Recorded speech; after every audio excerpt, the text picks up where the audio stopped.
Hey guys, first of all, I'm sorry my video was so late. I've been really sick the past few days, really bad, and just didn't have enough stamina to make a video. So this is my TogetherweR Thursday video for the week. The topic is, food is not the enemy, and I want to say that what Michelle shared about she could do everything else in recovery but deal with the food, and it's so prevalent an issue, and I see it all the time, and I'm sure you guys do too, where people are just in denial. You go through the motions and you talk the right talk. Sure, we'll do all the rest of the work, but when it comes to needing to eat more, that's usually what breaks people. And I just want to say, Michelle, congratulations for the progress you've made. I know how hard it is, and it's awesome. It is of critical importance not to rush things. There are several reasons why things seem so urgent to be modified.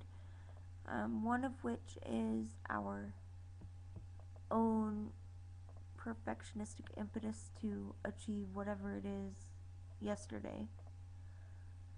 Another critical factor is that resources are limited. There are issues with limited access to therapy or treatment, insufficient duration,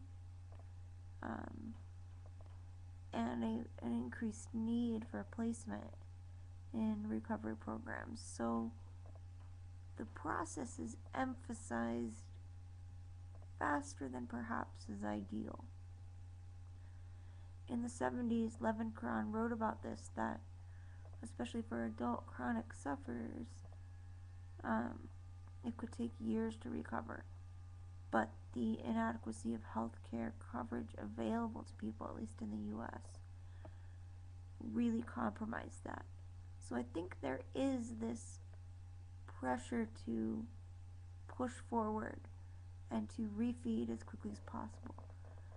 But the problem with that is, medical complications aside, like refeeding syndrome, yes, it is necessary, but rushing it, unfortunately, ends up traumatizing people and re-emphasizing their restrictive impeti. So I can't emphasize this enough. Low and slow, guys. Take little tiny steps. You know, if you need to check in with a therapist to gauge, are you proceeding quickly enough? How are you coping? Then do that. But don't rush it, okay? This isn't a contest. And the slower you go, the easier it will be to adapt and embrace working on establishing a trust rapport with eating again. As intensely driven as you may be to have progress this minute, it is better to go low and slow at a pace that you can deal with. Yeah, you're going to be pushed out of your comfort zone, but the degree to which you are pushed should be a bearable one. The worst thing that I see happen is people getting so traumatized by rushed refeeding that their eating disorder is inevitably reinforced. You don't want that. So low and slow progress. If it's, you know, depending on how restrictive you are, if it's one extra bite of food, start with that, you know, and you just build on it. Maybe once a week. If once a week's too fast, once every 2 weeks. You should be comfortably uncomfortable, and what I mean by that is, give yourself a challenge that you feel you can actually tolerate.